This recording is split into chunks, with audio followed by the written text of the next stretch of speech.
America is a land of vast, open spaces, best explored 1 mile at a time.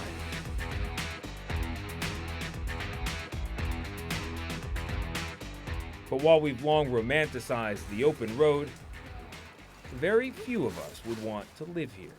The wheels on the bus go round and round, round and round. But then there's the Schannep family. Wheels on the bus. Robin, Robert, and their 4 kids, all under the age of 10. Until recently, Robin was a stay-at-home mom, and Rob worked long hours as a financial planner in Orange County, California. I'm working at a very good office with very good people. We owned a home. We were normal. Yeah, we were normal at one point. That is until We kind of started questioning the mentality that just because you have kids, everything is put on hold. We love to travel, and we thought, well, why can't we just bring our kids with us? now the family of 6 eats, sleeps, and lives in a converted school bus. So this is it. Home sweet home. Home sweet home. Can stand up. Just barely. How many square feet is this? 250. She knows right off the top of her head. Yes.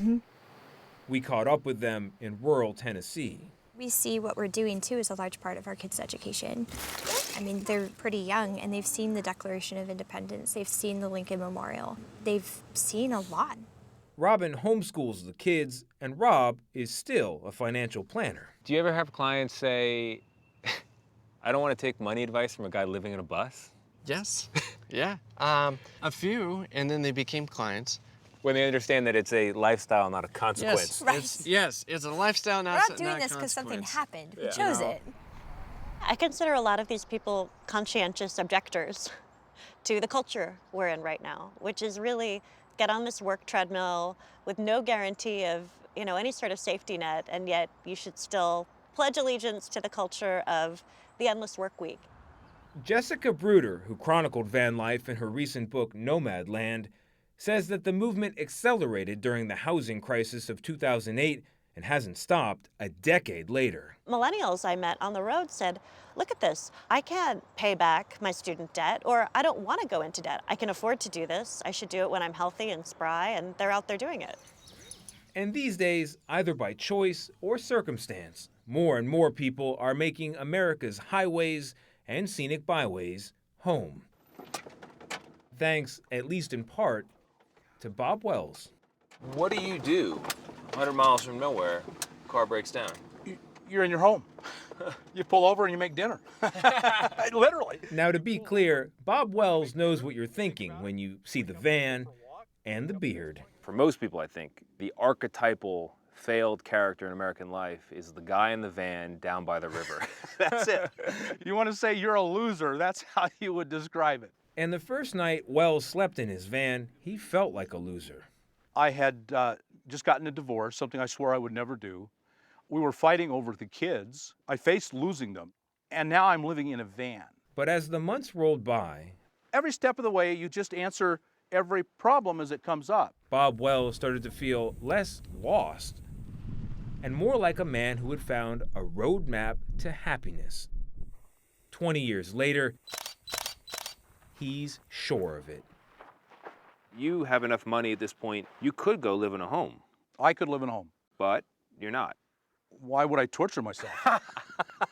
Why would I make myself miserable? Oh, you must dream of that lever on the recliner. You got me. I do miss my recliner. But it's not worth the sacrifice. My name is Bob Wells, and I own this channel. This former grocery store clerk from Alaska now runs a website and more recently a YouTube channel to spread the gospel of van dwelling. Equal parts frugality, $8 on Amazon. simplicity, Pretty straightforward. and freedom. There is a different way to live. Wells also covers Van Life 101. Like, is this legal? Mostly. Depends on where you park and for how long. Doesn't everyone need a permanent address? Sure, but there are mail forwarding services. What about work? If you have a cell signal, you can work anywhere. And of course, the biggie. How do you know? The topic of today is poop. You can find out that answer yourself online, where Bob's videos are approaching 50 million views. I think the average person might come into a van like this and think it's a little cramped. I think anybody in their right mind would come into this and say, this is a little cramped. All right, I'm trying to be polite. Be diplomatic. I sleep in here and I live out there. Bob Wells says today's van dwellers are a little different from the retirees that have long spent their golden years in RVs. There are a lot of RVers who live a normal, happy life. Well, they transferred their average same life that they've always had and put it in an RV and lived exactly the same way. I see van dwellers as rejecting to some degree something about society. It could be the 9-to-5 grind. Whatever it is, it's not just the transfer of the same life they've always lived for the last 50 years into a different home shape on wheels. It's a rejection of some element of it.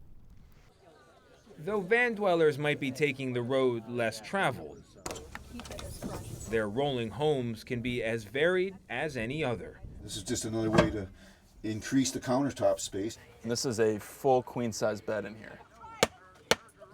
From the cozy to the contemporary. And that's run from solar panels that are on the roof.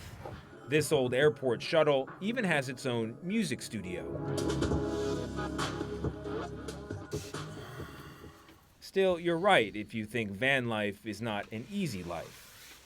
As I found out when I tried to make a rented minivan a mini home, even with Bob Wells as my neighbor. My short-term plan is to find a shower.